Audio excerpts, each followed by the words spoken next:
시청자 여러분 안녕하십니까? 지난 주말 윤석열 대통령이 취임 후 처음으로 호남과 영남을 오가며 민생 행보를 벌였습니다. 어떤 의미가 있는지 김대현 위민연구원장 그리고 김승선 변호사와 이야기 나눠보겠습니다. 안녕하십니까? 안녕하십니까? 안녕하세요. 네, 윤석열 대통령 금요일 오전에는 경남 통영 그리고 오후에는 전남 순천, 토요일에는 대구에서 프로야구 개막식에서 시구를 했고요. 대구 서문시장을 찾는 등 바쁘게 민생 행보를 보였습니다. 우리 김대현 원장님 보시기에 이 바쁜 민생 행보 어떻게 보셨습니까? 일단 뭐 대통령의 지역의 방문은 대단히 국정 운영에 있어서 전략적인 선택을 하거든요. 그래서 쉽게 움직이지도 않고 가지도 않습니다. 근데 이번에 이제 논란이 됐던 게 대구 서문시장, 그러니까 보수의 심장이라는 곳을 방문했다는 거잖아요. 그리고 대통령의 워딩 자체가 내용을 보면 여러분들이 저를 지지해 주니까 힘이 나고 여러분들이 있기 때문에 내가 왜 정치를 해야 하는지를 알겠다. 이걸 자세히 들어보면 무슨 출마 선언이라든가 아니면 이제 갓 결혼한 세대기 친정집에 찾아가가지고 울먹이는 듯한 이런 연출을 했단 말이에요. 그러면 나머지 지역에서 이걸 바라보는 민심은 어떨 것인가를 전혀 고려하지 않았다는 거고, 그 다음에 이제 통영이라든가 기타 지역, 거기에 이제 순천이 하나 끼어 있습니다. 근데 보편적으로 이 두 지역을 1박 2일 동안 다니신 걸 보면 둘 다 보수의 색채가 강한 데예요. 그러니까 순천은 전남이라는 지역이지만 과거에 보수정당의 국회의원 후보가 등장을 했고 또 민주당 색채가 좀 더 약한 것이거든요. 그러니까 전체적으로 통으로 본다면은 저는 두 가지로 해석이 되는데, 하나는 지금 한일 정상회담에 관련해서 정치공, 특히 이제 민주당에서 굉장히 논란을 일으키고 있지 않습니까? 그리고 시민사회라든가 반발이 심해요. 여기에 대한 시선 돌리기로 간 건 아니냐. 두 번째는 총선이 1년 남았단 말이죠. 그래서 총선 전에라든가 선거 전에 대통령 행보, 특히 지역에 갈 때는 굉장히 민감하게 받아들이고 그 부분에 대해서 비판을 많이 했는데, 딱 1년을 남겨놓고 대통령이 자신을 지지했던 보수의 본산지인 대구를 방문한 것은 저는 총선에 대한 선거운동의 일환이지 않았을까 하는 생각이 들거든요. 그래서 이번 방문이 그렇게 전략적이지는 않았다 이렇게 보았습니다. 우리 김대현 원장님은 1박 2일 대통령의 방문에 정말 많은 걸 담아주셨는데 우리 김승선 변호사 보시기에는 어땠어요? 예, 상당 부분 공감을 하고요. 일단 뭐 민생 행보다라고 표현은 하고 있지만 사실은 거기에 숨어 있는 어떤 의도, 지금 대통령의 어떤 굴욕적인 대일 외교 문제로 인한 지지율 하락과 또 이제 여당에 대한 지지율이 동반 하락하고 있는데, 그런 부분들을 이제 민생 행보의 형식을 취하면서도 말씀하신 것처럼 보수의 심장이라고 하는 서문시장을 방문하는 그런 행보나 또 전남을 대통령 취임 이후에 처음 방문하는 것인데, 그 와중에 하필 순천을 방문을 한 것을 보면 과거에 이제 유일하게 전남 지역에서도 새누리당의 어떤 이정현 후보가 의원이 됐던 그런, 아무래도 민주당보다는 국민의힘의 색채도 조금 섞여 있는 그런 지역이기 때문에 그런 총선을 염두에 두고 방문한 그런 의도가 숨어져 있지 않았나, 그런 해석에 아주 동의를 하고 있습니다. 뭐 너무 많은 걸 우리 김대현 원장님은 담아주셨는데, 근데 우리 속담도 있잖아요. 팔은 안으로 굽는다고. 자기를 많이 지지해주는 곳에 가서 그런 느낌을 이야기하는 게 어찌 보면 대통령이 인간다운 모습 아닐까요? 그러니까 어제 오늘인가요? 대통령의 멘토라는 심평 변호사가 그 이야기를 했어요. 대통령이 너무 지금 자기 사람 위주로만 이렇게 챙기기를 한다. 특히 인사 정책에 있어서 검사 출신들을 대거 기용하고 또 내년 총선에서 검사 출신들을 공천하려 한다. 이걸 비판했단 말이에요. 그러니까 선거라는 것이 보수가 3이고 중도가 4고 진보가 3인데, 그러면 진보와 보수가 3대 3이란 말이에요. 이 팽팽한 가운데 항상 표심을 결정한 거는 중도인데, 이렇게 가면 중도의 마음을 잃게 된다. 그러니까 지금 현재 대통령 지지율이 30%잖아요. 이 상당 부분을 떠받치고 있는 게 대구란 말이에요. 그리고 영남, 경상도 일대인데, 여기에서만 가가지고 정말 내가 여러분들에게 격려를 한다거나 힘든데 좀 도와달라고 하면 지금 나머지 지역에서는 어떻게 생각할 것인가를 좀 고민을 해야 한다, 이런 생각이 좀 들고, 그리고 보통 이제 선거를 앞두고 하는 행태예요, 이게. 보통 자기를 지지하는, 방금 말씀하신 것처럼 본인을 가장 지지하는 지역에 가서 열변을 토하고 호소하고 이런 건데 대통령은 지금 선거를 나갈 일이 없지 않습니까? 그래서 제가 총선을 앞두고 이러한 행보를 한 거는 총선용이다 이렇게 말씀드린 거예요. 그렇다면 총선용이라면 지금 여당인 국민의힘한테 유리해야 되잖아요. 근데 지금 말씀하신 대로라면 국민의힘한테 절대 유리하지 않을 것처럼 들린단 말이죠. 그러니까 이번에 전략적으로 판단을 잘못한 거죠. 그 심평 변호사도 그 점을 지적했지 않습니까? 지금 대구에 가는 것들은 이런 것들 오히려 불러일으키고 다른 지역에 오히려 불리하게 작용하는데 왜 굳이 이 시점에 갔냐. 그리고 김건희 여사가 2달 전에 대구 서문시장을 또 방문을 했어요. 지금 한 5번째, 6번째 방문하는데 이게 지금 대구시장이 해야 할 역할을 대통령이 계속하는 거예요. 야구 시구에 대구 광역시장이 할 일이죠. 서문시장 방문 100주년 홍준표 시장이 가고 연설해야 돼요. 근데 이 시장을 다 제껴놓고 대통령이 가서 이 헌단 자체가 대구시장을 패싱하고 본인이 시장 역할을 하는 것도 모양새는 좋지 않거든요. 그건 재미네요. 네. 홍준표 시장은 대통령이 되고 싶었는데 대구시장이 돼가지고 있는데 그러니까 두 분이 역할을 바꾸시면 좋을 것 같아요. 그거는 대구시장이 굉장히 바라는 것 같은데. 그런데 이제 순천을 이야기했지만 뭐 네. 순천 국제정원 박람회 이제 개막식에 참석한 거잖아요. 근데 물론 과거에 보수의 이정현 의원이 당선되기도 했었지만 그래도 전남을 이제 처음으로 왔다는 거에 의의를 둘 수는 있지 않을까요? 그러니까 이제 구색 맞추기지 않느냐. 예를 들어서 대구만 방문해도 논란이 될 것 같고 그래서 경상도 일대를 방문을 했는데 이러다 보니까 아차 싶은 거죠. 마침 순천에 순천 박람회가 있고 정원 박람회 있으니까 방문했다. 저는 그렇게 보는 거고 또 하나는 그날 그 노광규 순천시장의 민원을 들어줬다고 지금 언론에 나오고 있어요. 그게 뭐냐면 지금 순천의 가장 핫한 이슈 논란이 되고 있는 게 뭐냐면 순천 도심의 한 가운데를 경전철이 지나간다는 거죠. 광주 송정역과 강양 간의 그 철도에 순천의 도심을 지나간 것 때문에 굉장히 순천 시민들이 반대를 하고 특히 지난해 같은 경우는 윤석열 대통령실이 있는 용산에 가서 주민들이 올라와서 데모도 했어요. 그때 그래도 눈 하나 깜짝 안 했는데 그리고 이미 사업이 굉장히 진행이 됐는데 대통령이 갖고 말 한마디 그 원희룡 국토부 장관한테 재검토하라. 예, 알겠습니다. 이게 지금 말이 되냐고요. 이런 일종의 쇼 퍼포먼스를 한 건데 저는 이게 대통령이 이야기했다서 다시 바뀌지는 않을 것 같아요. 너무나 많이 진행이 됐기 때문에. 그러니까 작년에 그렇게 순천 시민들이 올라가서 데모도 하고 항의됐는데 눈 하나 깜짝했다가 대통령이 방문해가지고 그거 재검토하세요. 이게 하면은 재검토가 될까요? 저는 그래서 일종의 다 이게 쇼로 보인다 이렇게 봅니다. 우리 변호사님 보시기에는 어떤가요? 물론 그 행보 자체가 어떤 정치적인 의도가 포함되어 있을 수 있고 보여주기식이다라고 해석이 될 여지가 충분히 있어 보입니다. 그러나 말씀하신 것처럼 경전선 도심 우회에 대한 재검토 지시 이런 부분들은 지역 현안이거든요. 그러니까 순천 이제 시민들이나 또는 이제 순천 시장 역시도 가장 중요하게 생각하고 있는 지역 현안을 대통령이 와서 개막식이라는 그런 자리에서 공식적으로 그런 부분에 대해서 뭐 관련 주무부처의 장관에게 재검토를 지시하게 한다. 이런 것들이 이제 표면적으로 나오는 것 자체가 그래도 대통령이 지역에 대한 어떤 현안에 관심을 두고 또 뭐 지역의 어떤 균형적인 발전 그런 것들을 챙기고 있다라는 그런 해석이 가능할 것 같기는 합니다. 근데 사실 생각을 해보면 박근혜 전 대통령이었나요? 대불산단 와가지고 그 전봇대 예. 문제가 된다니까 그거 뽑게 했잖아요. 그거하고는 상황이 틀리죠. 이 경정철은 노선을 바꾸게 되면 사업이 원점에서 재검토돼야 돼요. 그리고 이제 비용 산출도 다시 해야 하고 그리고 순천에서 그렇게 민원을 제기했을 때 국토부에서 모를 리가 없고 그럼에도 불구하고 순천 도심을 통과할 수밖에 없는 여러 가지 이유가 있었을 건데 그걸 대통령이 와가지고 재검토한다 해서 재검토가 된다? 저는 그렇게 보지 않습니다. 물론 저는 순천 시민의 입장에서는 됐으면 좋겠어요. 그렇지만 이게 지금 진행이 되어 왔는데 대통령 말 한마디에 원점에서 재검토된다? 저는 그렇게 되지 않을 거다 이렇게 보고 있습니다.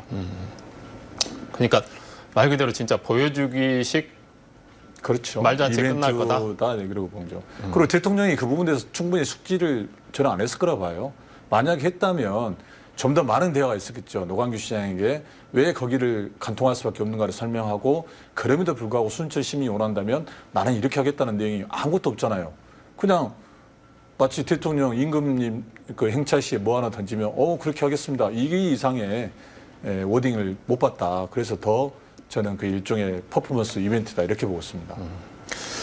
어찌 보면 윤석열 대통령이 지금 시기에 이렇게 영호남을 동시에 1박 2일로 해서 방문하는 게 최근에 지지율 하락에 영향이 크다고 봐야 되겠는데 어떻게 보세요? 우리 김승현 변호사 보시기에는. 뭐 갤럽 기준으로 지지율 변화를 보면 뭐 3월 첫째 주에 지금 윤석열 대통령의 지지율은 30% 정도로 하락을 했고 또 국민의힘도 같은 기간에 한 6% 정도 하락을 했는데 이러한 하락의 원인이 기본적으로 이제 대일 굴욕적인 대일 외교 이런 문제들 그리고 그 이후에 지금 과정에 있어서 대통령실의 발표와 또 일본 언론의 발표가 서로 또 모순되고 전혀 의혹이 해소되지 않는 이런 상황이 그런 원인이 됐다고 보는데 이제 민생 행보를 이제 겸해서 이런 보수층의 결집 이게 정당마다 지금 중도층이 지금 증가하고 있는 것으로 여론조사 결과 확인이 되는데 지금 이탈되고 있는 콘크리트 지지층에 대한 결집을 하기 위한 목적이 강했다라고 보이고요. 그럼에도 불구하고 제 개인적인 생각으로는 그런 콘크리트 지지층에 대한 결집을 찾기보다 오히려 중도층에 대한 전방위적인 어떤 통합 또는 설득력 있는 어떤 대통령의 어떤 진실성 있는 그런 행보가 더 필요하지 않았나. 매번 갔던 대구 서문시장의 뭐 100주년을 축하하는 그런 자리를 간다기보다는 뭐 전남뿐만이 아니라 뭐 강원도나 뭐 충청도나 본인이 정말 지역 현안에 관심을 가질 수 있는 다양한 지역들을 방문하는 것이 좀 더 바람직하지 않았나 이런 생각을 하고 있습니다. 그러니까 지금 뭐 강원 뭐 다른 이야기 하셨지만 그것 때문에 그랬던지 오늘 4.3이잖아요. 제주 4.3. 예.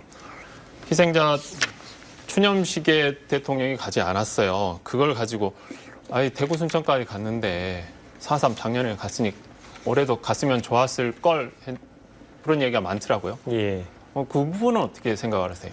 저도 개인적으로는 굉장히 아쉬운 부분이다 이렇게 생각을 하고 있는데 이게 대통령이 당선인 신분으로는 4.3 그 추모식에 참석을 했었습니다. 그래서 유족들에 대한 위로도 전했고 또 희생자들에 대한 명예를 회복하겠다라고 그렇게 약속까지 하셨는데 이제 당선되고 취임 이후에 첫 이제 행사이고 그리고 이렇게 지역을 내려올 정도의 이런 순방 일정을 짰다면 충분히 검토해 볼 수 있지 않았나.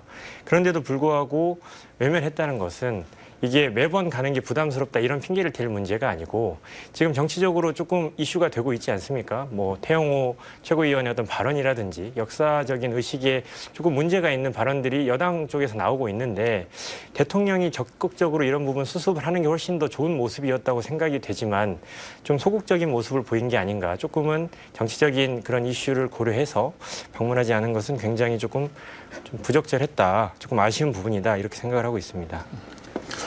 우리 김대현 원장님 보시기에는 4.3의 불참 어떻게 보세요? 그러니까 지금 이준석 국민의힘 전 대표도 그 이야기를 했어요. 선거 때만 4.3이냐. 선거 때만 되면은 마치 모든 걸 다 해줄 것처럼 이야기하고 선거 이후에는 이렇게 외면해도 되는 거냐. 그러니까 대통령도 안 갔죠. 집권 여당의 대표도 안 갔죠. 이래 됐단 말이에요. 그리고 당선인 신분 때 그때 그 추념식의 추도사를 보면 방금 말씀하신 것처럼 명예회복 그리고 이거는 국가의 책임이고 대한민국이 책임이다고까지 이야기를 했는데 바로 1년도 안 됐는데 1년 됐는데 여기를 안 갔단 말이에요. 특별한 대통령 일정도 없어요. 그리고 이제 더 이 문제가 되는 게 뭐냐면 진실 하해를 위한 가거사 정리위원회 여기에 상임위원으로 김강도 씨를 임명했는데 이분이 제주 4.3 사건은 빨갱이들의 폭동이다 이렇게 주장했던 분이에요. 그러니까 4.3을 빨갱이 폭동으로 생각한 사람을 가거사 그 진행위원 상임위원 앉혀놓고 이것부터가 과연 지시성이 있느냐 이런 이제 이야기가 나올 수밖에 없지 않습니까? 그리고 선거 전이라든가 당선인 시절에는 본인의 의지일 수도 있는데 지금 4.3이나 5.18이나 두 가지 공통점이 있어요. 둘 다 국가폭력에 의해서 민간이 희생된 사건이잖아요. 근데 둘 다 진상규명이 안 된 이유 중에 하나 뭡니까? 4.3 같은 경우는 이승만 전 대통령이 가운데 있단 말이에요. 그러니까 이승만 전 대통령을 부정하는 민주당이나 야당 쪽에서는 당연히 4.3은 항쟁이고 이승만 전 대통령을 건국의 아버지로 추앙하는 보수 세력 입장에서는 저거는 북한의 책동에 의한 사태다. 이렇게 맞서고 있지 않습니까? 그러니까 75년이 되던 지금까지도 진상규명이 안 되고 있는 거고 5.18도 역시 마찬가지로 진상규명 안 되는 건 뭐예요? 책임자에 대한 정확한 규정을 못하고 있잖아요. 한쪽에서는 여전히 5.18이 빨갱이라든가 북한군이 내려와서 했다는 것들을 법원에서 사법부에서도 아니라고 이야기하지만 여전히 남아있잖아요. 보수에서는.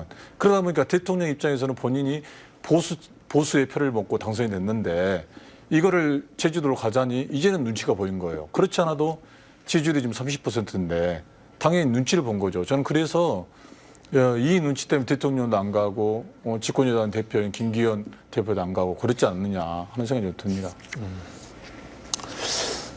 아까 우리 이야기할 때 대통령이 전남 순천만 간 거에 대해서 좀 이야기가 있었는데 사실 그 순천 국제정원 박람회 개막식 하고 나서 그 만찬 자리에서는 강기정 광주시장 만났었잖아요. 네. 그리고 그 자리에서 광주에 AI 고등학교 유치하는데 돕겠다 이런 약속 윤석열 대통령인데 그 약속은 어떻게 좀 지켜질 것 같습니까? 그러니까 가능할까요? 대통령이 만나기도 힘든데 만났는데 내가 대통령인데 지역에 그 수장이 와가지고 이야기하면 예, 검토해보겠습니다. 도움을 줄 수는 많이 하겠지. 안 됩니다. 뭐 절대 반대입니다. 이런 얘기를 못 하잖아요. 저는 그 수준이라고 봅니다. 만약에 사전에 이제 그 대통령실과 이게 원고가 주고받고 대통령이 그걸 충분히 숙지했다면 그 내용에 대한 오딩이 나와야 돼요. 아까 말씀드린 것처럼 순천 도심 한가운데를 지나는 경전철에 뭐가 문제고 또 이렇게 갈 수밖에 없는 사안을 국토교통부 입장들을 이야기하면서 설득하거나 그래도 안 된다면 최대한 순천 시민의 입장을 반영하겠습니다. 이런 내용이 없잖아요. 그러니까 강기정 시장이 제안한 것도 협조하겠다 했지 이거를 당장 실현하겠다는 건 아니거든요. 그래서 저는 물론 이제 뭐 좋은 의도에서 이야기했겠지만 대통령의 발언이 충분히 준비되지 않았기 때문에 더 지켜봐야 할 것 같습니다. 그러니까 지금 김대현 원장님은 대통령의 기본적인 발언이 그냥 형식적이고 굉장히 현장에 가서 그냥 질문하는 거에 대해서 그냥 좋은 쪽으로 답을 했을 정도지 그거에 대해 깊은 생각은 없었을 것이다라고 지금 대부분 이야기를 하시네요. 제 경험에 의하면요. 대통령이 지역을 방문하고 어떤 현장을 갈 때 며칠 전부터 원고가 주고받습니다. 그래서 뭐 기업체 사장이 뭘 요구하고 그름을 받아보고 답변도 만들어서 가고 이야기를 하는데 이번 방문 자체가 뭐 오래전부터 준비된 건 아닌 것 같아요. 제가 보기에는. 그리고 워딩 자체가 대통령이 어떤 그 다른 이야기를 한 게 지금 안 나오지 않습니까? 그럼 저는 준비가 안 됐다고 보는 거죠. 그 상황에서 지역의 수장이 와가지고 이야기를 하는데 안 된다 말을 할 수 있겠습니까? 하는 이제 생각이 든다는 거죠. 그냥 열심히 해보세요. 이 네. 정도인가요? 뭐 정부에서 도울 수 있으면 좋겠습니다. 이 정도 워딩 아니겠습니까? 보니까 강기정 시장이 그 이번 7일 개막하는 광주 비엔날레 7일 예. 개막하는데 거기에 우리 김건희 여사 참석 요청하기도 했는데 이거는 돈 안 드는 거 아니에요? 어떻게 생각하세요? 만약에 이게 지켜진다고 하면 대통령의 그런 이런 간담회나 식사 자리에서의 이런 발언이 진정성 있는 어떤 약속이라든지 또는 뭐 정책적으로 반영이 된다 이렇게 평가할 수 있겠지만 이것은 이제 뭐 시장 입장에서는 이제 비엔날레 어떤 흥행을 위해서 이제 대통령이 또 방문을 했으니 이제 넌지시 얘기를 한 정도에 불과하지 않았을까. 실제로 김건희 여사가 개막식에 온다면 정말 다른 해석이 가능할 수도 있겠습니다. 그런데 말씀하신 것처럼 대통령이 방문 자체가 그 자체로 상징성이 있고 그 자리에서 이제 뭐 시장이나 지자체에서 이제 대표가 이제 지역의 발전이 될 수 있는 그런 뭐 소재들을 간단히 이야기한 정도에 그치지 않았을까라고 생각이 되고 있습니다. 이제 강기정 광주광역시장 이야기했으니까 사실 오늘 광주시하고 국내임 광주시당하고 정책 간담회 진행을 했어요. 좀 어떤 내용들이 주로 많이 나왔나요? 그러니까 광주 전남에 이제 반도체 특화단지 지정을 건의했다고 나오고 있거든요. 그러니까 이게 지금 광주 전남의 최대 현안 사업이지 않습니까? 그리고 전국적으로 지금 반도체 특화단지에 대해서 노리고 있는 데가 많아요. 아마 상반기 6월 안에는 결정이 날 것 같은데 지난번 방송에도 한번 말씀드렸던 것 같은데 사실 광주 전남이 R200인가요? R100인가요? 예, 가장 그 유리한 조건에 지금 반도체 특화단지 지정이 될 것 같다. 이런 이야기들은 뭐 많이 알려져 있어요. 근데 문제는 뭐냐면 이게 지자체 노력이 이제 나머지 90%거든요. 그러니까 지정이 됐다 하더라도 기업 유치를 어떻게 할 것인가? 글로벌 기업 유치를. 그러니까 기업 유치는 지자체 몫이라 분명히 나와 있습니다. 그러면 세계적인 기업들을 유치하고 국내 기업들을 유치하기 위한 광주시만의 전략, 광주 전남만의 전략들을 만들어 나가는 게 저는 더 시급하다. 그것들도 아마 그 심사에서 볼 거란 말이에요. 단순히 특화단지를 지정해달라. 뭐 대전도 지금 그거 유치 노력하고 있고 강주도 하고 있고 또 뭐 어딥니까 충청도도 있고 다 하고 있는데 그러면 그 중에 특화된 강주 전남은 일단 유리한 조건은 있죠. 그 환경적인 요소라든가 반도체가 들어설 수 있는 입지라든가 그럼 그 외에 가장 기본적인 핵심인 기업들이 어떻게 유치할 것인가에 대한 내용들이 나와야 한다. 이게 더 중요하다. 저는 그렇게 보고 있고 두 번째가 이제 뭐 가뭄위기 극복을 위한 대책을 지원했다는데 이것도 역시 마찬가지로 사실 강주시가 지금 이 강주의 물난리의 사실은 주범이거든요. 그러니까 지난해 대규모 물을 방류를 했단 말이에요. 그 전에 구례에 물난리가 났을 때 놀래가지고 본인들이 실수를 해놓고 지금 가뭄위기 대책을 하는데 이게 아마 강주 시민들은 모를 거예요. 지금 강주가 물 부족한 게 가뭄 때문이 아니거든요. 그래서 이거를 중앙정부에 요청한다고 했을 때 과연 어떻게 이제 받아들일지 한번 봐야 할 것 같고, 그다음에 이제 복합 쇼핑몰 유치 등에 대한 뭐 교통 인프라 구축에 소요되는 예산인데 지금 시기적으로는 맞죠. 예산을 지금부터 짜야 하니까. 근데 이건 대통령의 공약 사항이었고 국민의힘에서 계속 복합 쇼핑몰 센터 유치 공약을 했기 때문에 이거는 한번 도전해 볼 만하죠. 어떻게 그때 뭐 9천억 지원 요구해서 굉장히 논란이 됐지 않습니까? 근데 이번에는 액수를 이야기하지 않는 것 같고 교통 인프라 구축이라든가 기타 그 부분에 대해서는 충분히 건의해 볼 만한 내용이다. 이렇게 보고 있습니다. 우리 김승선 변호사 보시기에 지금 광주 전남의 반도체 특화 단지 지정 건의 좀 가능성이 좀 있어 보여요. 어떻습니까? 뭐 지자체별로 당연히 특화단지 지정에 따른 메리트가 있기 때문에 적극적으로 뭐 정부의 이제 건의를 이제 경쟁에 붙여서 하게 될 건데요. 광주에서도 충분히 지정이 된다면 어떤 지역적인 특징이나 또는 위치적인 그런 특징이 있기 때문에 뭐 지정만 된다면 광주 전남의 어떤 경제 발전에 굉장히 큰 역할을 할 수 있게 될 것 같고요. 뭐 강기정 시장께서 이 부분을 얼마나 좀 심도 있게 시의 어떤 핵심 정책으로 밀어붙이느냐 그런 점에 있어서 좀 결과가 좀 달라지지 않을까 그렇게 생각하고 있습니다. 우리 김대현 원장님 아까 잠깐 이야기를 해줬는데 지금 가뭄, 지금 광주의 물 부족의 주범이 가뭄이 아니라 광주시다라고 하셨어요. 이 확실히 책임지실 수 있는 얘기예요? 물론 이제 뭐 강기 공무원분들이 이제 나와서 해명을 하겠지만요. 제가 알기로는 이제 가뭄이라는 것은 이제 연차별로 봤을 때 해년마다 봤을 때 강주에 이 정도 가뭄이 뭐 심한 상태는 아니었거든요. 그리고 제가 알기로는 지지난해죠. 구례에 물난리 났을 때 여기에 대한 이제 놀라움으로 태풍이 지난해 분다니까 방류한 걸 알고 있습니다. 그래서 소위 말해서 관료들의 실수로 강주시가 지금 물 부족 현상을 겪고 있다. 이렇게 지금 저는 알고 있습니다. 그러니까 재작년 구례 그 폭우 때문에 네. 문제된 것 때문에 네. 작년에 태풍이 불 때 태풍이 온다고 하니까 네. 비가 많이 내릴 것을 예상을 해서 사전에 방류를 너무 많이 했다. 이 말씀인 거죠. 네네. 이게 어느 정도나 방류했는지는 정확하게는 모르시는 거고요. 일단 지금 물 부족이라고 이야기를 하는 정도니까 상당량을 방류하지 않았을까요? 그러니까 태풍이 그때 예상과 다르게 빗나갔지 않습니까? 그래서 그런 상황에서 어떻게 보면 공무원들의 실수로 방류를 잘못한 건데 이제 고생은 시민들이 하고 있는 거죠. 근데 그렇다면 광주시도 그 부분에 대해서 이야기를 하지 않았을까요? 글쎄요. 뭐 증거가 뻔히 있을 텐데. 그걸 이제 뭐 시민 여러분 저희들의 잘못입니다. 뭐 죄송합니다 이렇게 이야기하겠습니까?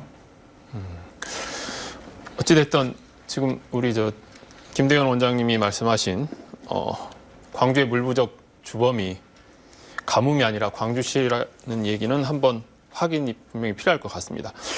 한 가지 이야기를 잠깐 더 해보겠습니다. 지금 4월 임시국회 열었습니다. 네. 오늘부터 대정부 질문을 시작을 했는데요. 오늘 정치하고 외교 분야였어요. 아무래도 저희가 계속 이야기했던 어찌 보면 야당인 민주당 입장에서는 대통령이 자주 해외 순방을 가기를 원하지 않을까요? 나갔다 오면은 좋잖아요, 지금. 논란이 되니까요. 네. 그러니까 지금 대정부 질문 핵심이 이제 외교 문제로 좀 계속 다투고 있는데 그러니까 대통령이 한일 정상회담을 했어요. 일본 총리하고. 근데 나오는 이야기가 대통령은 처음에 가만히 있고 일본 관방장관의 말에 따르면 뭐 독도 영유권 문제라든가 독도 문제 그때 안 나왔군요. 그 후쿠시마 수산물. 수산물을 수입하기로 했다. 이 부분이 이제 논란이 됐잖아요. 그러니까 한 가지 유추할 수 있는 건 뭐냐면 윤석열 대통령 정상회담 끝나고 나서 일본에서 어떤 행태를 보이냐면 일본 초등학교 교과서에 독도는 일본 땅이라는 거를 기재한다는 거잖아요. 그리고 조선인 강제징용도 없었다는 거잖아요. 그러면 대체 윤석열 대통령이 어떻게 협상을 했는가에 국민들 입장에서 궁금할 수밖에 없고 정치권에서는 공개하라는 거잖아요. 왜냐하면 대통령은 그런 적 없다 하지만 일본 관방장관은 그랬다는 거잖아요.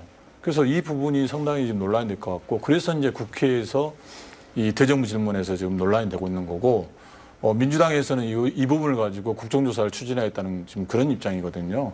그래서 정치권이 계속 이 문제를 좀 시끄러울 것 같습니다. 우리 김승선 변호사 보시기에는 오늘 대정부 질문을 시작했는데 아무래도 한일 정상회담이 가장 예. 큰 화두잖아요. 어떻게 보십니까? 이게? 뭐 이제 위원장이 말씀하신 것처럼 이게 이미 민주당에서 제1구력 외교 국정조사 요구서를 제출을 한 상태고 이게 이제 크게 4가지 정도의 이제 그 쟁점 사항이 있는 것 같아요. 지금 그 위안부 제3자 변제안 관련해서 구상권 포기 그 과정에서의 어떤 위헌이나 위법, 직무유기나 또는 직권 남용 이런 행위가 있었는지 그게 첫 번째고 두 번째로는 그 방일 중에 한일 정상회담 과정에서 독도 문제 또는 위안부 논의 이런 것들이 실제로 거론이 된 사실이 있는지 그리고 또 세 번째로는 후쿠시마 수산물 수입 관련해서 이게 단순히 방류와만 관련된 것이 아니라 향후 이제 수입 제한 조치를 해제해달라는 요구가 일본 측이 있었는지 그리고 또 일본의 사과나 이런 양해 없이 이런 WTO 제소 철회나 지소미아 정상화 이런 것들을 우리 정부가 오히려 요구를 했는지 이런 것들인데 이게 원인은 뭐냐면 대통령실의 어떤 입장 표명을 발표하고 일본의 어떤 언론 발표가 전혀 일치하지 않기 때문에 발생하는 것 같습니다.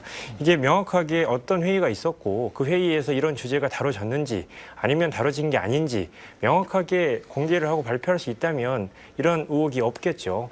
그런데 대통령실의 발표와 일본의 어떤 언론 발표가 이렇게 모순되고 또 대통령실에서는 어떤 대국민에 대한 설득만 하려고 하는 그런 소극적인 모습이 오히려 의혹을 증폭시키고 있는 것 아닌가. 그래서 이런 부분들은 필요하다면 국정조사를 해서 실제로 이런 굴욕적 외교 회담이 있었는지 여부는 밝혀야 될 필요가 있다고 생각이 됩니다. 네, 알겠습니다. 오늘 두 분과의 이야기는 여기까지 듣겠습니다. 함께해 주셔서 감사합니다.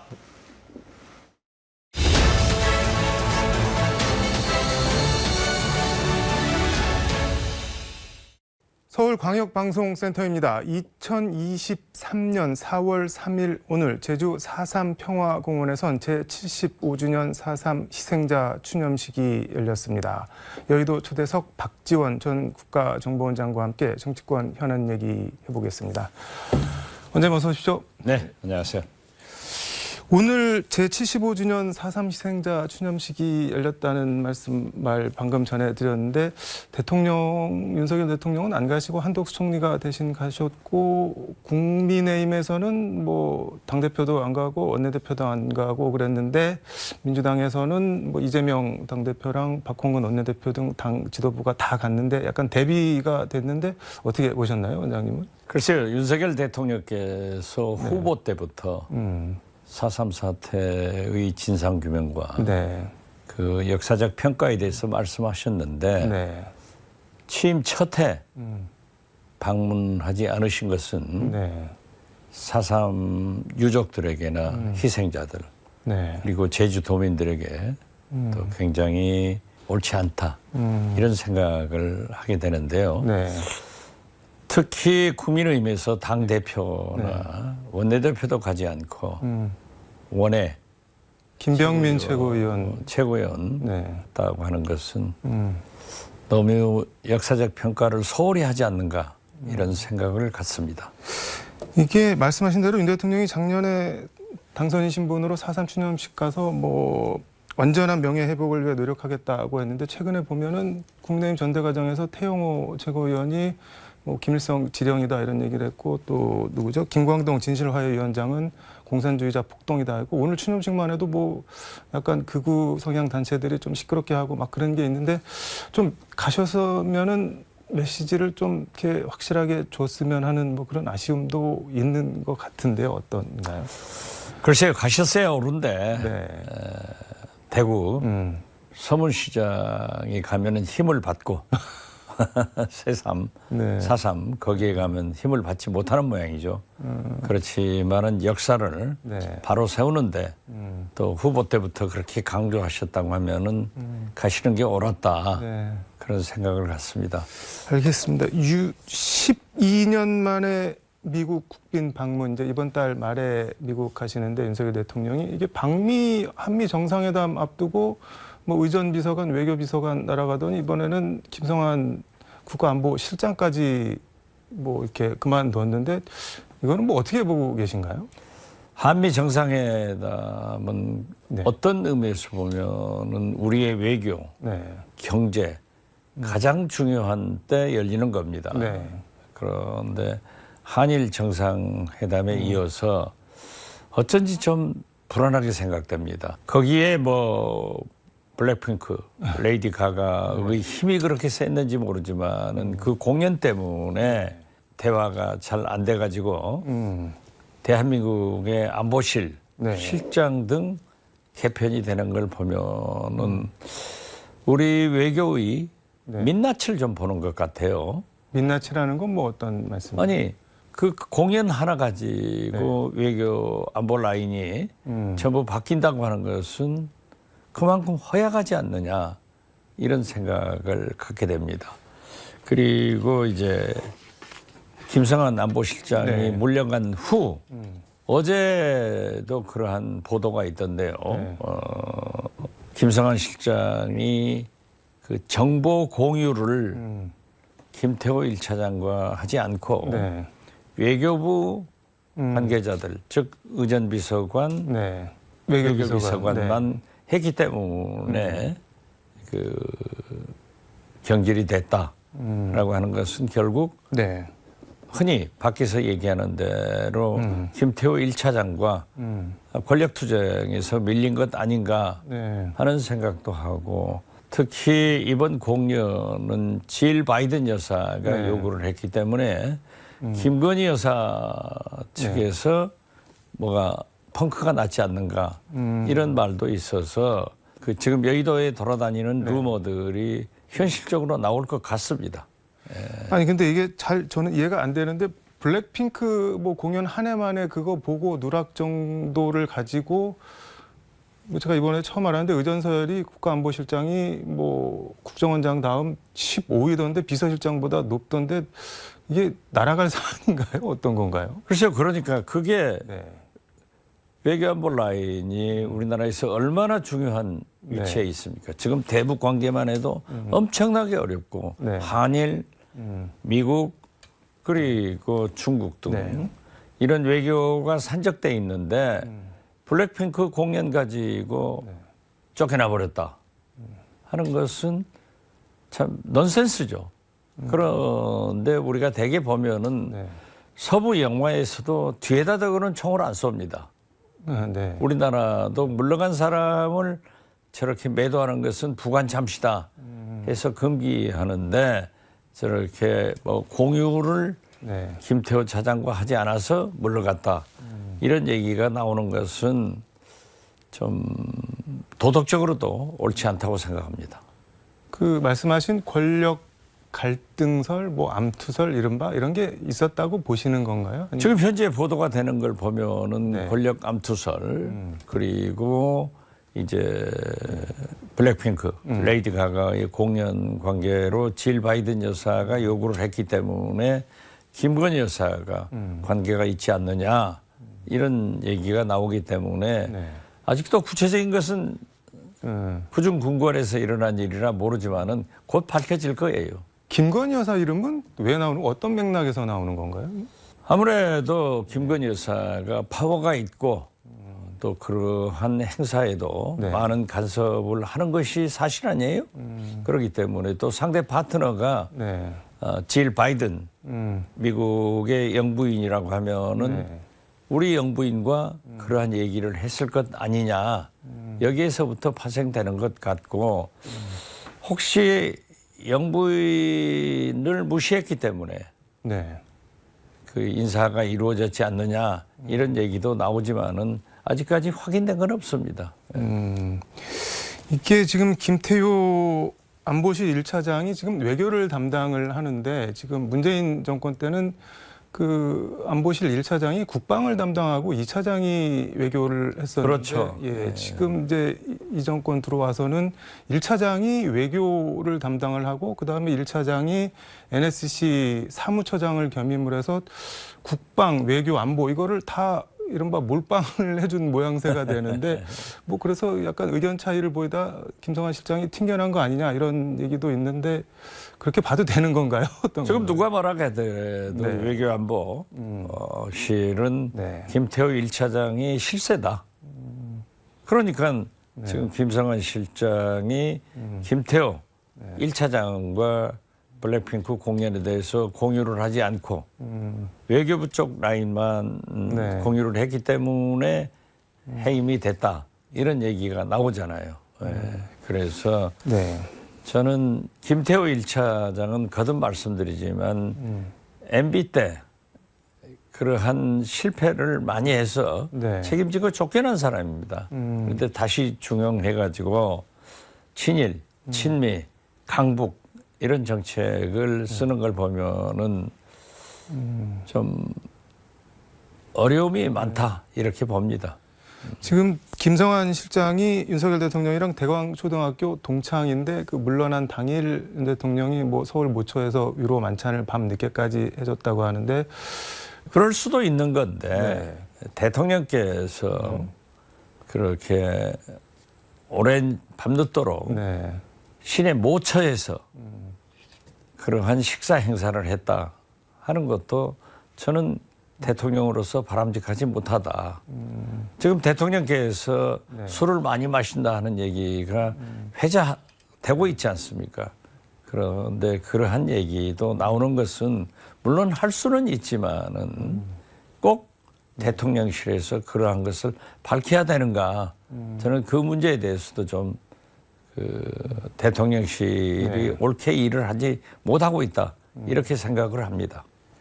이건 그냥 순전히 개인적으로 궁금해서 그러는데 대통령실이나 뭐 관저 이런 데서가 아니라 외부에서 뭐 식사나 저녁 자리 이런 거 하려면은 그 뭐 한참 전에 뭐 경호부터 시작해갖고 다 이렇게 준비를 점검을 하고 그래야 되는 거 아닌가요? 당연히. 아, 그렇죠. 당연히 대통령께서 나가시는 곳은 그렇게 할 수도 있지만은 갑자기 나가시더라도 단골집 있으면 가실 수 있는 거죠, 뭐. 알겠습니다. 그 서문시장 얘기 잠깐 하셨는데 뭐 지난 주말 사이 저 대구 서문시장 가서 뭐 삼성 라이온즈 경기 시구도 하고 뭐 시장도 가고 정부가 할 일은 국민을 잘 살게 하는 것이다. 뭐 초심을 기억하겠다 이런 말씀을 하셨는데 그건 어떻게 보셨나요? 그래서 대통령께서 지금 그 한일 군력 외교를 해가지고 지지도가 떨어지니까 네. 아마 좀 힘을 받고 싶으셨던 모양이죠. 그래서 서문시장도 가서 네. 내가 여기 오면 힘을 받는다. 그리고 프로야구도 네. 되게 잠실구장에서 대통령이 시구하는 경우가 많은데 네. 대구구장에서 하는 거 보면은 어떻게 됐든 네. 지지도를 좀 보수의 안방인 대구에서부터 받아야겠다 하는 간절한 생각이 있어서 네. 했다고 생각하는데 물론 뭐 호남, 네. 경남, 경북 1박 2일간 그렇게 많이 다니셨지만은 네. 꼭 서문시장에 가셔서 그렇게 말씀하셔야 되는가? 그러면 서문시장만 찾아가면은 올라가나요? 그런 건 좀 아쉬운 점이 있다. 저는 그렇게 봅니다. 지금 후쿠시마 오염수 방류 문제가 이게 논란인데 대통령이 그 통영에서 열린 수산인의 날 행사에 참석을 했는데 이거는 이런 거에 좀 뭐랄까 진화를 하려는 그런 걸로 봐야 될까요? 어떻게 봐야 될까요? 그러니까 한일 정상회담은 완전한 군력 외교로 두고두고 문제가 되는 겁니다. 네. 위안부 문제, 독도가 일본 땅, 후쿠시마 오염수 방출 및 방류 및 농수산물 수입 관계를 일본에서 지금 구체적으로 얘기를 하고 있지 않습니까? 네. 일본에 흘러대지 않습니까? 그러면은 우리가 그렇지 않았다 네. 하는 것을 똑부러지게 말씀을 못 하고 있는 거예요. 그래서 저는 한일 군력 회담이 결과적으로 청구서가 너무 빨리 날아오기 시작한다. 그러니까 지금 기시다 총리와 악수하자마자 네. 손을 빼면서 결국 윤석열 대통령의 뒤통수를 기시다 총리가 쳐버리는 그런 결과로 나타나고 있다고요. 그래서 저는 명확한 대통령의 입장이 나와야 되고 지금 뭐 7월로 예상됐죠. 네. 기시다 총리의 방한 때 한일 회담을 다시 시작한다는 그런 생각으로 명확하게 정리를 해야 된다. 제가 지금 보면은 기시다 총리는 거의 50%에 가까운 네. 지지도로 상승을 했어요. 그리고 윤석열 대통령은 30% 떨어졌단 말이에요. 네. 이런 게 보면은 일본 국민들이 그 한일 정상회담에 대해서 얼마나 만족하고 있는가. 그리고 우리 국민들은 얼마나 처참하게 생각하고 있는가가 양국 정상의 지지도로 나타나고 있지 않느냐. 저는 그런 걸 봐서 다시 한번 윤석열 대통령께서 새로운 정의를 하셔야 된다. 이렇게 생각합니다. 근데 이게 독도 문제도 그렇고 위안부 문제도 그렇고 후쿠시마 오염료 방류도 그렇고 다 일본 언론을 통해서 일본 정관계 관계자를 통해서 나오는데 우리 정부가 좀 뭐라고 대통령실이 세게 항의 같은 걸 좀 해서 그런 보도가 안 나오게 좀 자제를 해달라고 해야 되는 거 아닌가요? 외교 라인을 통해서나 또는 직접 대통령께서 정상회담에서 나온 얘기라고 보도가 되고 있기 때문에 그러한 말씀을 직접 해명하고 일본 정부에 항의를 하는 것이 국민적 오해를 불식시키는 길이다. 저는 그렇게 봅니다. 아무 말씀 안 하시고 계시고. 그러니까 그거를 왜 안 대통령실에서만 하실까요? 우리 언론을 믿느냐, 일본 언론을 믿느냐, 우리 정부 발표를 믿느냐, 일본 정부를 발표를 믿느냐. 마치 그런 식으로 한다고 하면은 우리 입장이 뭐예요? 근데 왜 그걸 직접 안 하실까요? 그 대통령실에서도 글쎄 그렇고. 안 하시고 계시니까 예. 저도 의심을 하는 거예요. 그리고 NHK가 네. 위안부 문제나 독도는 일본 땅이다라고 했는데 네. NHK가 그렇게 신뢰가 없는 언론이냐 이거죠. 네. 물론 교도통신에서는 스가 네. 전 총리하고 면담하면서 그 얘기를 했다 하면은 스가 총리는 그러한 얘기를 하셨기 때문에 교도통신이 보도했잖아요. 네. 그러면 우리 대통령께서 명확하게 정리를 해줘야 된다 이거죠. 최소한 독도는 일본 땅, 위안부 문제, 후쿠시마 오염수 문제는 대통령이 직접 기자회견이라도 해서 그렇지 않다 하고 일본 언론은 물론 일본 정부에 항의하는 모습을 보이지 않고는 국민들이 믿겠어요? 국민의힘 얘기 해보겠습니다. 전광훈 목사가 우파 천하 통일했다. 김재원 최고위원 발언이 불똥이 지금 좀 뭐 이상한 대로 튀는 것 같은데 이게 김재원 최고위원을 공격하는 사람을 향해서 전광훈 목사가 총선 주지 마라, 다 잘라버려라 이런 말을 했는데 그 혹시 들으셨나요? 보셨나요? 저도 봤어요. 그 어떻게 보셨나요? 그것만 보더라도 네. 전광훈 목사가 실질적으로 국민의힘의 배후 세력이다. 그리고 지난 전당대회나 네. 앞으로 총선에도 전광훈 목사의 공천, 네. 영향력이 굉장히 클 것 같아요. 그렇기 때문에 홍준표 대구시장이 네. 전광훈 목사를 신봉하는 네. 그러한 당원들은 그리 가라. 이렇게 하는 것은 전광훈 목사의 그러한 무소불위의 태도에 대해서는 국민들이 홍준표 시장이 옳다. 그런 말씀을 할 것 같아요. 근데 전광훈 목사가 실질적으로 그런 정도의 뭐랄까 힘 같은 게 있을까요, 그냥? 그렇지 않고는 제가 처음에도 얘기를 했습니다만은 이준석 전 대표는 네. 징계를 했잖아요. 네. 그리고 김재원 네. 최고위원에 대해서는 징계를 못 한다고요. 그때 제가 그랬어요. 절대 징계 못 할 거다. 왜냐하면 정광훈 목사의 네. 힘이 파워가 너무 크기 때문에 거기 눈치를 보지 않을 수 없을 것이다. 이렇게 했잖아요. 그런데 정광훈 목사님도 그렇죠. 아니 김기현 대표부터 네. 누구 하나 그 집회에 와서 연설을 안 한 사람이 누구냐? 내가 공천 자르겠다. 잘라야 된다. 심판하겠다. 네. 이러면은 그 힘이 너무 크기 때문에 국민의힘 지도부는 물론 의원들도 눈치를 보고 있지 않는가 저는 그렇게 봅니다. 김기현 대표가 김재원 최고 징계를 못하거나 안 하는 거는 전광훈 목사 힘 때문이 아니라 윤석열 대통령 뭐 이른바 친윤으로 분류가 돼서 그러는 거 아닐까요? 글쎄요.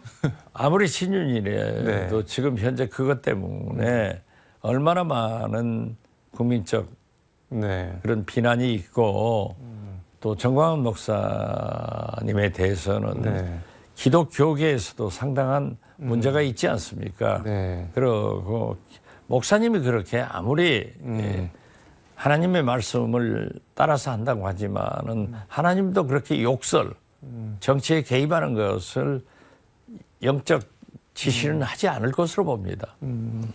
홍준표 대구시장이 언론 인터뷰에서 김기현 대표 자기 소신과 철학, 카리스마가 없다 그러면서 뭐 김재원 최고가 친윤이어서 징계를 못하면은 그 차라리 대표 안 하는 게 낫다, 뭐 그만두는 게 낫다 이런 취지로 얘기를 했는데 징계를 해야 된다고 보시나요? 어떻게 뭐 보세요? 제가 당내 문제, 남의 당내 문제에서 대해서 징계 여부를 떠나서 하지만은 네. 그러한 것은 국민들에게 준 영향이 굉장히 크기 때문에 합당한 조치를 하는 것이 원칙 아닌가 이런 생각을 하면서 역시 네. 홍준표 시장답게 옳은 얘기를 했다.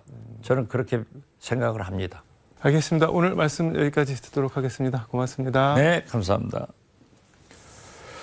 지금까지 서울광역방송센터에서 박지원 전 국정원장과 함께 전해드렸습니다.